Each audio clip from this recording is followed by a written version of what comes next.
Hi students, तो आज हम एक्सरसाइज 4.3 का लास्ट क्वेश्चन नंबर 8 को सॉल्व करेंगे। तो हम एक बार फटाफट से क्वेश्चन को गो थ्रू कर लेते हैं टू अंडरस्टैंड कि क्वेश्चन क्या कह रहा है। So question says in countries like USA temperature is measured in degrees Fahrenheit whereas in India it is measured in degrees Celsius.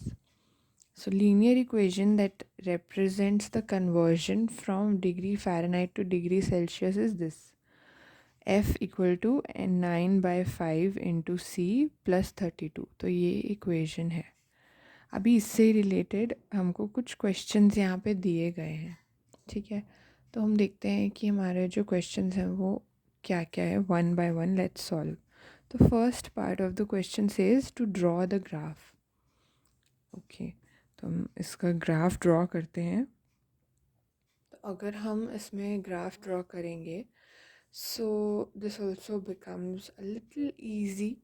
तो इसमें क्या है कि अगर हम c को 0 सेट कर देते हैं तो f हमारा 32 हो गया, ठीक है।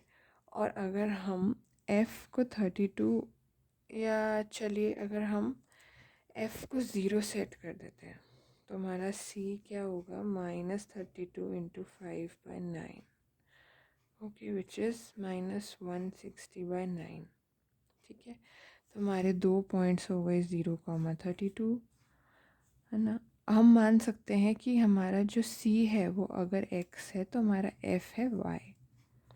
सो हमारा फर्स्ट कोऑर्डिनेट हो गया 0, 32, सेकेंड कोऑर्डिनेट हो गया हमारा -160/9, 0।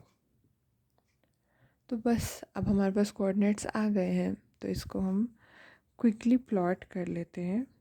आप लोगों को ये ध्यान रखना है कि प्लॉट करते टाइम आप लोग हर एक कोऑर्डिनेट के बीच का गैप सेम ही रखें। मेरे पास थोड़ा सा स्पेस कम है, इसलिए मैं इसको बस आपको प्लॉट करके दिखा रही हूँ कि इवेंचुअली पॉइंट दिखेगा कैसा। तो सपोज़ मान लीजिए हमारा 160/-160/9 यहाँ आता है,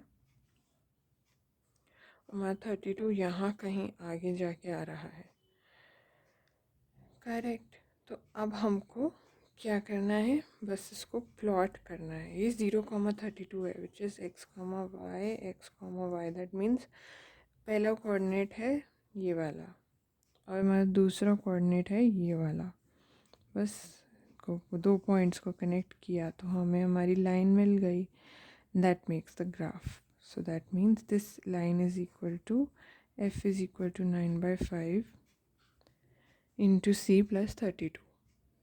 अभी हम क्वेश्चन का नेक्स्ट पार्ट देखते हैं, पार्ट नंबर 2। सो क्वेश्चन का part number 2 says if degree Celsius temperature is equal to 30, what is the temperature in degrees Fahrenheit? सो ये भी बहुत ही डायरेक्ट क्वेश्चन है। हमको ये बता दिया गया है कि c का वैल्यू 30 है। So we just need to find out कि इसमें f का वैल्यू क्या होगा। सो हमको बस इसको इस इक्वेशन में डालना है। +32, हमको पता है 5 6 30, 9 6 54, सो 54 + 32 बिकम्स 86। सो ये हो गया हमारा आंसर 86। अभी सिमिलरली हमारा जो थर्ड पार्ट है इस क्वेश्चन का, इट सेज कि फ़ारेनहाइट में टेम्परेचर 95 है, that means f is equal to 95। तो सेल्सियस में क्या वैल्यू होगा।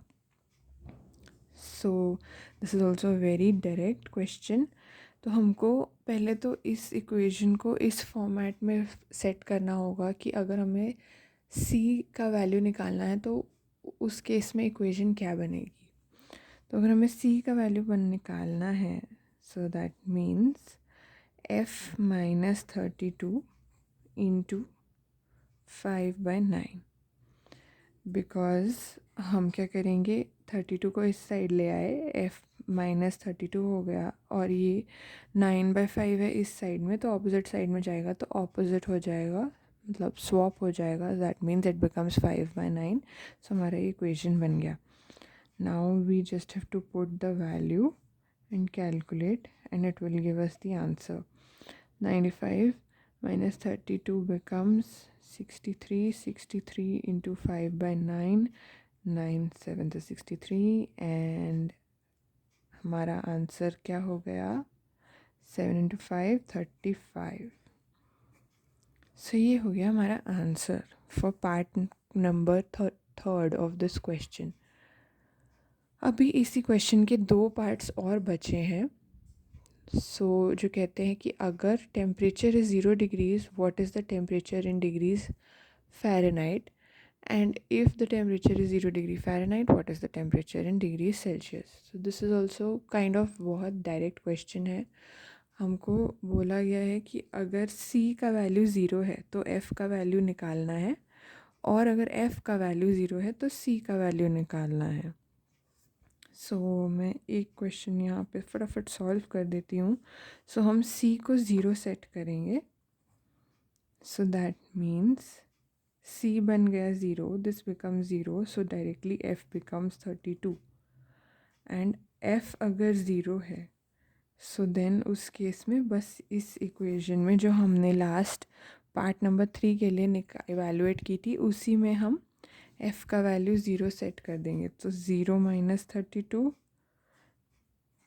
Into 5 by 9, so it becomes minus 160 by 9. Kind of हमने ये वैल्यूज़ यहाँ पे भी सॉल्व कर ही ली थी, बट यहाँ सिंस ये इस क्वेश्चन का पार्ट था तो हमने यहाँ पे भी फटाफट से इसको सॉल्व कर दिया. अब इस क्वेश्चन का लास्ट पार्ट है, is there a temperature which is numerically same in both degrees Fahrenheit and degrees Celsius. तो इसको आप सॉल्व कीजिए और मुझे बताइए कि इसका आंसर क्या होना चाहिए, येस या नो. और हम इसका सल्यूशन हमारे नेक्स्ट वीडियो में देखेंगे. तो stay tuned and please don't forget to like, share and subscribe my channel. Take care guys. Bye bye.